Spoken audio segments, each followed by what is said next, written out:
नमस्कार। सामने दिखाई दे रही तस्वीर एक खाली पड़े हुए खेत की है। अब ये खेत मैं आपको क्यों दिखा रहा हूँ, क्योंकि इसके अंदर आक का जो पौधा है या औषधि इसको हम कह सकते हैं वो उगी हुई है। अब यहाँ पे एक कहावत हमारे चलती है कि जब आक सूखने लगते हैं तो जो है वो सर्दी बेहद ही ज़्यादा होती है। ये कहावत हमारे चलती है और गर्मियों में कहते हैं कि अब तो आग का भी दूध सूख गया है, तो अभी इस समय में दूध कहाँ से मिलेगा। और सर्दी में कहते हैं कि आग सूख चुके हैं, आग सूखने लगे हैं, तो सर्दी बहुत ज़्यादा पड़ने वाली है।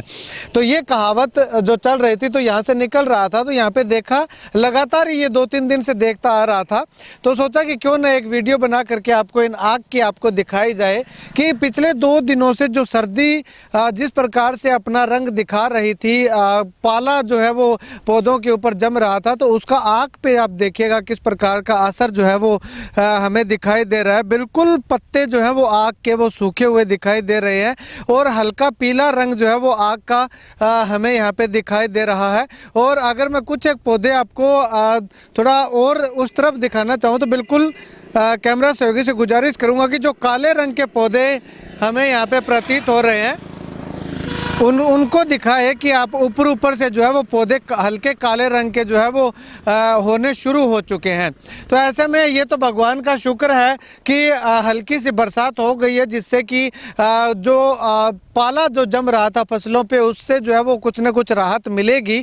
लेकिन अगर 2 या 3 दिन जो है वो और ठंड बढ़ जाती और पाला जो है वो फसलों पे जम जाता तो फसलें जो है वो लगभग सारी ख़त्म हो जाती। इन 2 दिन जो है वो जमकर ठंड बरसी थी, बर्फ़ जमी थी, पाला जमा था, उससे जो है वो आलू और सरसों की फसलों पे काफ़ी नुकसान जो है वो देखने को मिल रहा है। हालांकि गेहूं की फसल पे इतना ज़्यादा नुकसान हम नहीं कह सकते, लेकिन कुछ न कुछ प्रभावित जो है वो गेहूं की फसल भी हुई है। तो इन तस्वीरों को देख करके आप अंदाज़ा लगाइएगा कि इस इलाके में जो आलू की और सरसों की जो फसल है उन पे क्या कुछ स्थिति जो है वो रही होगी।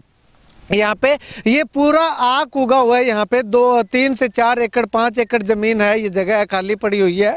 इस जगह के अंदर जो है वो पूरा आक यहाँ पे उगा हुआ दिखाई दे रहा है। तो आक भी जो है वो सूखने लगा था, यानी कि अगर 2 या 3 दिन ठंड और रह जाती, पाला जमने जो है वो शुरू हो जाता, रह जाता, और उसके बाद अगर बात करें तो बर्फ़ जो है वो इन पत्तों पर जमने लग जाती, तो जो है वो बहुत ज़्यादा भयंकर त्रासदी के आसार, किसानों के लिए बहुत ही ज़्यादा बर्बादी के आसार जो है वो दिखाई दे रहे थे। खैर अब जो है वो बरसात हो चुकी है, हल्की बरसात होने के बाद जो है ये पाला जमने से छुटकारा मिला। और अब आगामी आने वाले समय में मौसम विभाग का यही कहना है कि 22 या 23 तारीख तक तो जो है वो कहीं कहीं मध्यम बारिश, हल्की बूंदाबांदी जो है वो संभावित है और मौसम जो है वो बादलवाई छाए रहने की संभावना है। और उसके बाद जो है वो धुंध फिर से आनी शुरू हो सकती है और पाला जमने से जो है वो किसानों को राहत मिलने की संभावना दिखाई दे रही है। खैर आप किस इलाके से इस वीडियो को देख रहे हैं, आपके यहाँ पे कितनी बर्फ़ जो है वो जमी हुई दिखाई दी थी, प्रतीत हुई थी, कमेंट सेक्शन में कमेंट करके ज़रूर बताइएगा।